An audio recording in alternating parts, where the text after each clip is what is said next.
மேலதான் உனக்கு தீவாளி. நானா வாழ்த்தால ஓடுதுன்னு அடக்கி வச்சிட்டு இருக்கேன். ஐயா அது வந்து பின்னாடி குத்துன்னு குத்துங்க. அப்ப கொஞ்சம் பாத்து எதிரியா வந்தீங்க. திடீர்னு அது மாதிரி கிளம்பிடுச்சுன்னா என்ன பண்ணுவோம்? டாச் மாங்கு வர்றங்க மத்திக்கு வர்றங்க மரத்தை விட்டு இறங்கு. மாங்கு வர்றங்க மத்திக்கு வர்றங்க மரத்தை விட்டு இறங்கு.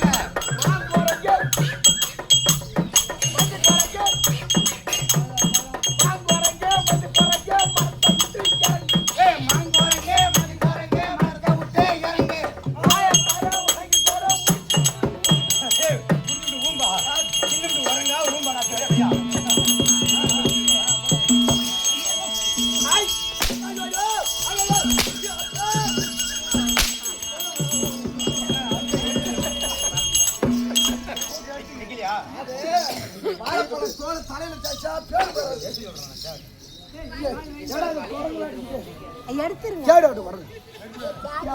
கட்டிக்கிற அது எடுத்து அரவா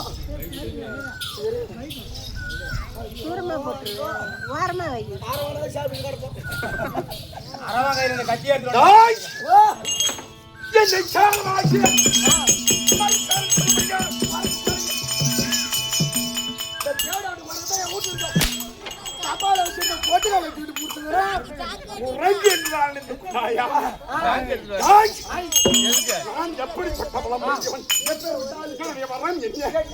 என்னுடைய திறன் என்ன என் நாள் எது என் தாய் யார் என் தந்தை யார்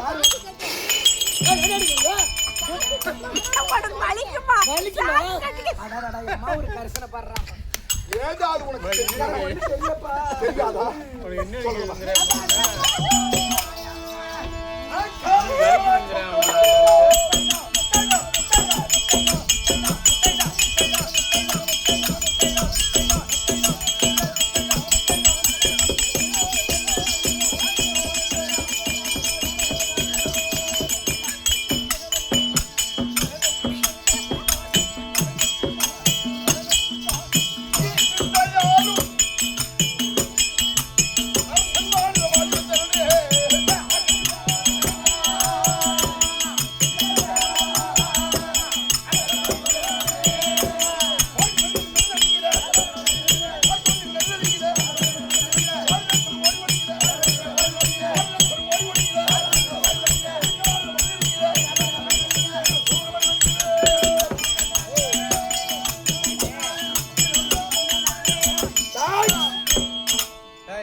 என்ன வேணாலும் பண்ணும்.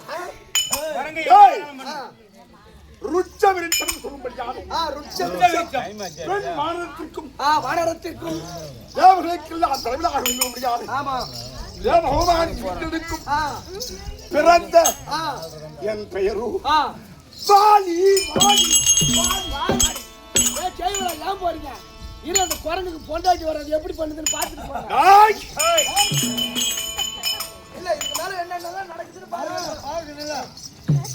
இப்படி சொன்னது எந்த ராமாயணம் தெரியுமா? எந்த ராமாயணம்? கம்பரால் எழுதப்பட்ட ராமாயணம். பிரம்மதேவன் நிச்சயம் இருக்கிறார். அவருக்கு காவலாக ருட்ச விருட்சம் என்று சொல்லும்படியான குரங்கு இருக்கு. அது அதிகாலையிலே பார்வதி அம்மன் குளிக்கும்படியான தடாகம் இருக்கிறது. அங்கு நந்தவரம் பூந்தோட்டம் இருக்கு. அசுரர்கள் வருவது தடாகத்தை இறங்கி கலக்குவது நந்தவனத்தை எப்படியா பல நாள் நடக்கிறது. உமா பார்வதி பார்த்தது இனிமேல் படிக்கு யாராவது ஒரு ஆண்மகன் இந்த குளத்திலே இறங்கி முழுகினார் அவன் பெண்ணாக ஆம்பளை குளத்துல இறங்கினா பொம்னாடி ஆயிடுவான். அந்த சாபம் ஒரு நாள் வரையும் அவன் பெண்ணாகவே தான் இருப்பான். அப்படி என்று சாபம் கொடுத்து சென்றது. இப்படி இருக்கும் பொழுது ஒரு நாள் பிரம்மா யோக நிஷ்டைக்கு காவலாக இருந்த ருட்ச விருட்சம் என்னும் குரங்கு குளக்கரையில் இருந்த மரத்தில் அமர்ந்து தன்னுடைய நிழலை தண்ணீரிலே பார்த்தது. இதை போலவே ஒரு குரங்கு தெரியுது. தெரியுது. ஆஹா, நமக்கு போட்டியா யாருங்க வந்திருப்போம் அப்படி என்று திடீர்னு சாய்க்குது. பாய்ந்த உடனே குளத்துல முழுந்து பாரு, பொண்ணா மாறி போச்சு. குரங்கு பொம்னாட்டா மாறி போச்சு. ஆமா, அந்த வேளையிலே தேவகுமாராகி சப்த மேகங்களையும் புறவிலாக பூட்டி இந்த போலகி நிலமாக அவன் வானவிலே வரும்போது இது பொண்ணா இருக்கு. அவன் கண்ணுக்கு மிகவும் அழகுவா இந்த ரதி தேவதையை போல் தோன்ற அவனோட காமம் மிகுந்து வீரிய ஸ்கலிதமாகி அது தலையிலே விழுந்தது. எது தலையில? ருட்ச விருட்சம் என்று சொல்லும்படியான பெண்ணு குரங்கா போச்சு. தலையில அது தலையிலே விந்தானது விழுந்து முதுகு வழியாக விழுந்து அதன் வாயிலே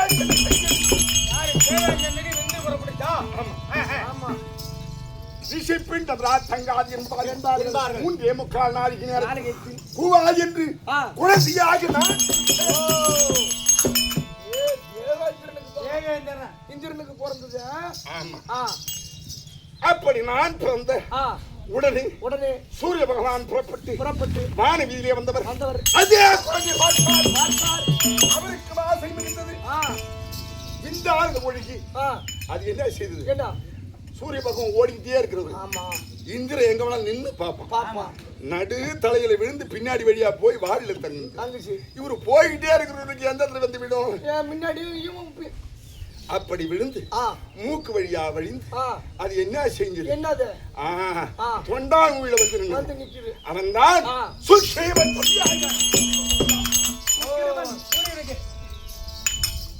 இப்படின்னு சொல்றது எந்த ராமாயணம்? கம்பராமாயணத்துல. ஆனா வால்மீகி ராமாயணம் அப்படி சொல்ல. அருணை பெண்ணுக்கும் தேவ இந்திரனுக்கும் பிறந்தவன் வாலி. அருணை பெண்ணுக்கும் சூரிய பகவானுக்கும் பிறந்தவன்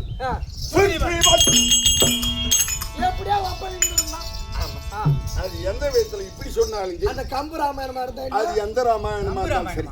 கம்ப ராமாயணம். தந்தையானவர் இந்திரன். அப்படி இருக்க நான் எந்த நாட்டுக்கரசு தெரியுமா?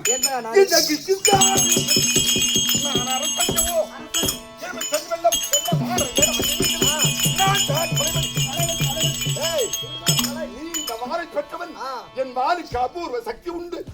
ஆமாண்டா, அபூர்வ சக்தி. அப்படி என்ன அபூர்வ சக்தி? என்ன சக்தி? நான் உட்கார்ந்த கண்ணை மூட்டு தூங்குறேன்னு வச்சுக்க, என்னை சுற்றிலும் என் வாள் ஆகிப்பட்டது வட்ட வளைவாக என்னை சுற்றி அந்த வாள் என்னை அறியாமல் யாராவது என்னை தொடலாம், ஏதாவது செய்யலாம் அப்படின்னு பூச்சி புழு கூட உள்ள வர முடியாது. வர முடியாது. அந்த வாலே நசிக்கணும் எனக்கே தெரியாது. அப்படி செய்த கதை பின்னாடி சொல்றேன். அப்படிப்பட்ட யானும் என்னை பார்த்தால் என் பெயரை கேட்டால்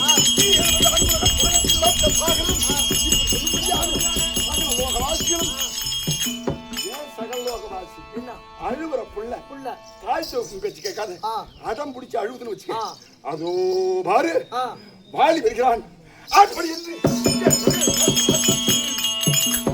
என்ன நடக்கும் தெரியுமா?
எப்படிப்பட்ட வீராதி வீரனும் சூரனும் மன்னாதி மன்னனும் மகுடபடி வேந்தனும் தேவாதி தேவரும் திடுக்கிட்டு நடுநடுங்கி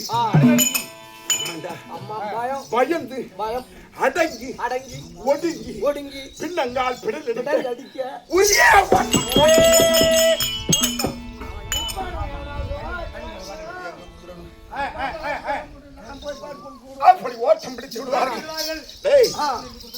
தினமும் சபைக்கு வருகிறேன். எப்படி வருவோம் தெரியுமா? எப்படி எப்படி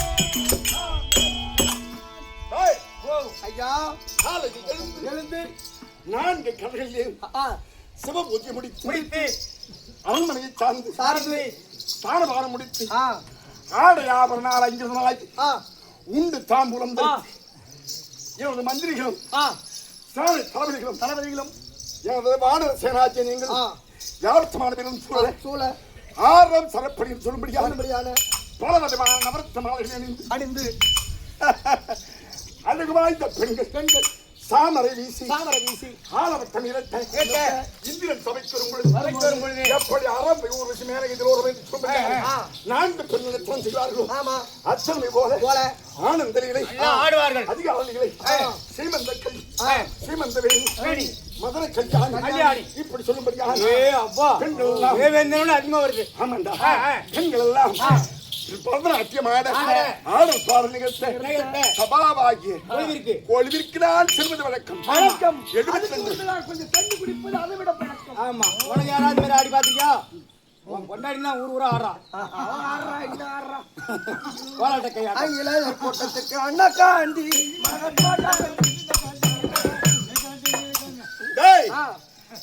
சென்னை போல இன்றைய தினத்திலும் அதிகார நேரமாய் முதலே கீழ்கடலே சிவபூஜை முடித்து அங்கிருந்து லகுவாக கண்டு வாய்ந்து தென்கடல் சிவபூஜை முடித்து அங்கிருந்து லகுவாக கண்டு வாய்ந்து மேல் கடலே சிவபூஜை முடித்து அங்கிருந்து லகுவாக கண்டு வாய்ந்து வடகடல் சிவபூஜை முடித்து அங்கிருந்து கண்டு வாய்ந்து அரண்மனைக்கு வருவது வழக்கம். அத்தனை போல இத்தனத்திலும் நான் வணங்கும்படியாக கைலாயபதி ஆகிய சிவபெருமானை பூஜை புரிய வேண்டும்.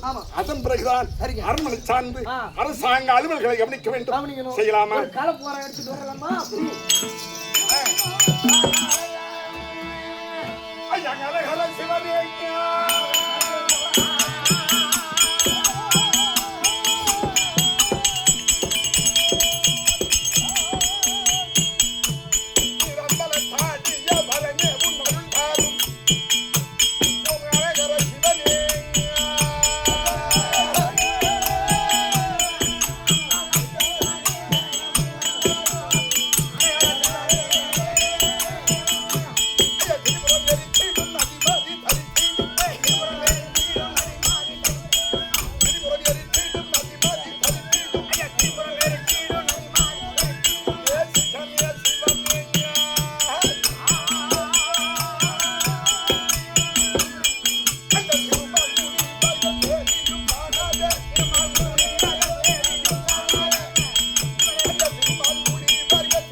அங்கையில் மழுமாறேந்தி நீ ஆடிய பாதா போற்றி ஐயா சிங்கரை தரித்தாய் போற்றி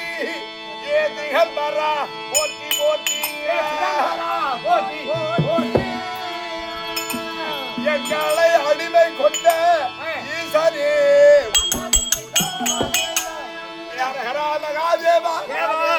கப்தனே கைலாசவாசா முக்கண்ணா மூலாதரா திருநேத்திரா காலகாலா சூலபாணி ஏ நமோ ஏ நம சிவாயா ஏ பரமக்கடவுளே என் நாடான கிருஷ்ணாபுரி நாளுக்கு நாள் செழிப்படைந்த மக்களும் என்னுடைய நாடும் செல்வ செல்வாக்கோடு உயர்வுடைய வேண்டும். எனக்கும் என் உயிருக்கும் நான் பெற்ற பிள்ளைக்கும் கட்டிய மனைவிக்கும் எந்த காலத்திலும் சண்டை சச்சரவு இல்லாமல் சந்தோஷகரமான வாழ்க்கை எனக்கு கொடுக்க வேண்டும். சேர்த்த வேண்டிய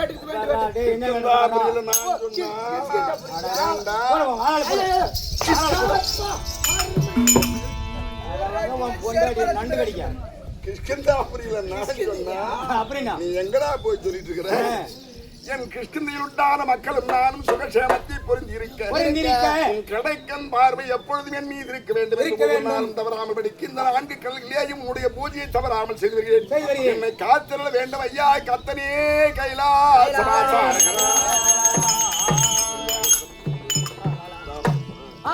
இப்படியாக சிவபெருமானை கோரி தவம் செய்து கொண்டிருக்கும் நேரத்தில் இதோ வாலியினுடைய மனைவி தாரை தர்பாராக